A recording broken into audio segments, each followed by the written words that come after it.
Assalamualaikum warahmatullahi wabarakatuh. Musim calon legislatif telah tiba. Tentukan pilihan Anda untuk kemajuan bangsa.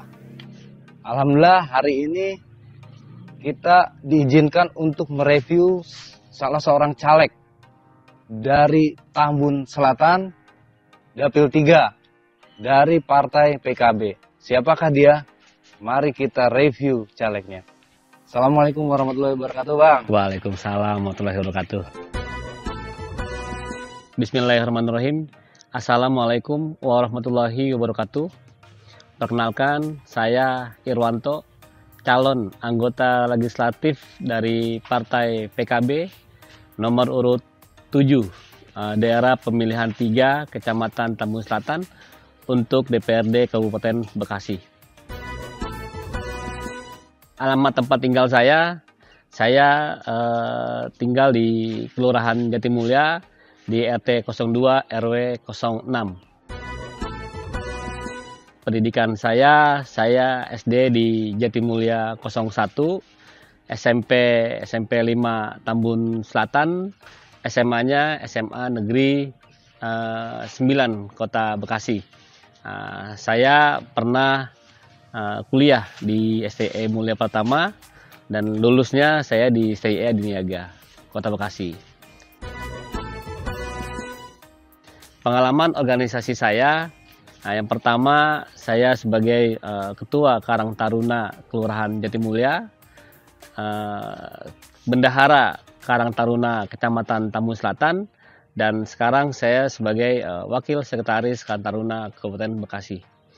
Selain itu juga saya menjabat sebagai Ketua UMKM Kecamatan Tambun Selatan dan Wakil Sekretaris UMKM Forum UMKM Kabupaten Bekasi.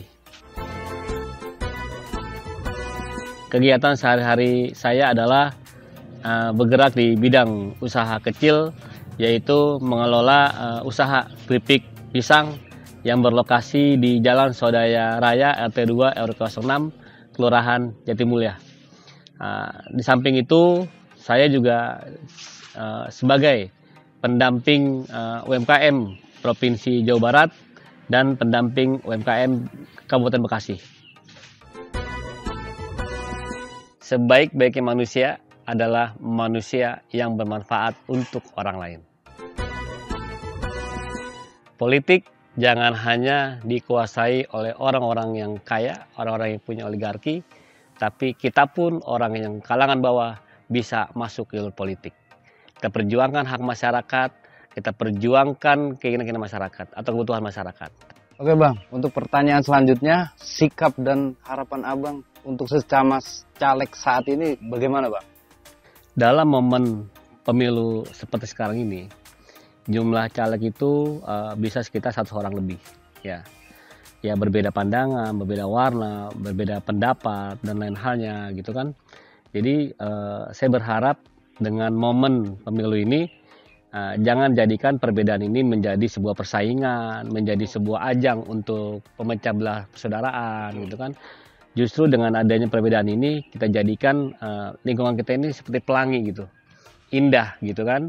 Jadi sebuah keindahan gitu kan, menjadi sebuah keindahan sehingga apa?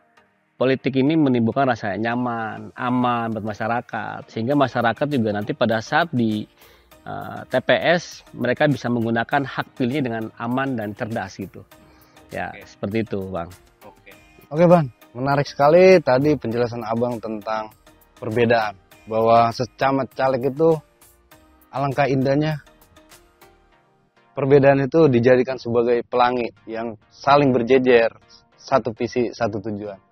Untuk closing terakhir, pertanyaan terakhir, apa yang membuat Abang layak dipilih dan dipercayakan suaranya kepada Abang terhadap teman-teman di rumah atau bapak-bapak ibu di rumah? Oke, saya rasa pemilih sekarang itu sudah menjadi pemilih yang cerdas. Bukan lagi pemilih-pemilih yang hanya suaranya digadaikan dengan uang recehan gitu kan, hanya uang yang kecil tapi suara itu digadaikan. Tapi saya rasa tidak. Pemilih itu sekarang sudah bisa menilai karakteristik dari seorang anggota dewan, mana yang layak untuk dipilih. Saya yakin saat ini saya bergerak, lalu saya terjun ke lapangan, ya, menemui berbagai macam karakteristik masyarakat juga, dan insya Allah saya yakin masyarakat bisa memberikan pilihannya kepada saya, Irwanto, nomor 7 dari partai PKB. Ada beberapa fungsi jika nanti menjadi anggota dewan. Yang pertama ada fungsi legislasi, yang kedua ada fungsi budgeting, yang ketiga adalah fungsi controlling. Nah, jadi bagaimana nanti ketiga fungsi ini pada saat saya jadi akan benar-benar akan saya terapkan, akan saya laksanakan fungsi ini untuk untuk masyarakat Kabupaten Bekasi bisa lebih baik lagi, Bang. Ya, fungsi yang pertama ya fungsi legislasi, bagaimana nanti kita bisa membuat sebuah peraturan atau undang-undang peraturan daerah yang apalagi mengenai UMKM, ya mengenai usaha-usaha kecil gitu kan, mendapatkan perlindungan, mendapatkan semacam ya subsidi dari pemerintah dan lainnya, itu harus ada peraturan daerah yang mengikat gitu, sehingga keberadaan UMKM ini menjadi sebuah kekuatan untuk kemajuan ekonomi suatu daerah gitu. Yang kedua terkait budgeting gitu kan, karena ada setiap anggota dewan itu akan mendapatkan anggaran aspirasi, dan anggaran aspirasi ini benar-benar kita berikan kepada lingkungan, kepada masyarakat yang benar-benar membutuhkan gitu, akan kita alokasikan seperti itu. Jadi sudah tidak bicara lagi golongan, sudah tidak bicara lagi ini adalah orang saya atau itu bukan orang saya gitu kan.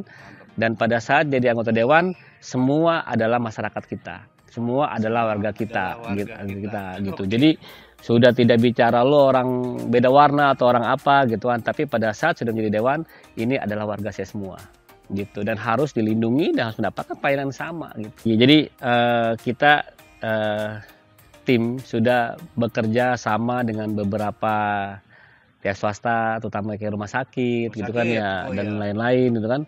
Tujuannya agar masyarakat mendapatkan pelayanan kesehatan dari rumah sakit. Jadi tidak dipersulit gitu kan ya, tidak harus menunggu lama gitu kan, tapi ada tim yang mendampingi agar masyarakat itu tidak bingung pada saat mereka ke rumah sakit gitu. Termasuk jaminan-jaminan dan lainnya itu kami bantu urus gitu. Seperti itu ya. Banyak masyarakat yang tidak mengerti juga. Tidak mengerti. Kenapa? Yang pertama pada saat ke rumah sakit itu adalah panik. Paniknya kenapa? Satu, karena nggak punya duit gitu kan ya. Yang kedua, karena tidak punya jaminan BPJS gitu kan. Yang ketiga, masih banyak masyarakat kita itu terkait masalah data. Ya, data kakaknya, KTP-nya atau lainnya itu masih bermasalah. Jadi ini perlu pendampingan yang nantinya setiap hari ini tim kami bekerja untuk mendampingi masyarakat ya, khususnya yang bermasalah di jaminan pelayanannya. Untuk anak-anak muda ya, jangan antipati terhadap politik. Ya, bagaimanapun juga kita harus ikut berpartisipasi atau masuk di dalam ranahnya politik. Tujuannya apa? Agar aspirasi-aspirasi atau keinginan-keinginan anak-anak muda generasi milenial itu bisa terakomodir, gitu. Jadi sudah sepantasnya kita anak muda itu harus masuk dalam dunia politik, gitu. Biar yaitu tadi kita bisa ikut dalam kontestasi memajukan sebuah daerah. Pepatah mengatakan, tak kenal maka tak sayang maka tak cinta. Tentukan pilihan caleg Anda setelah menonton review caleg ini bersama Bapak Irwanto, atau bisa dipanggilnya Bang Irwanto. Terima kasih Bang, waktunya hari ini Abang mau direview. Semoga nanti kita berjumpa kembali. Siap. Terima kasih. Terima kasih Bang.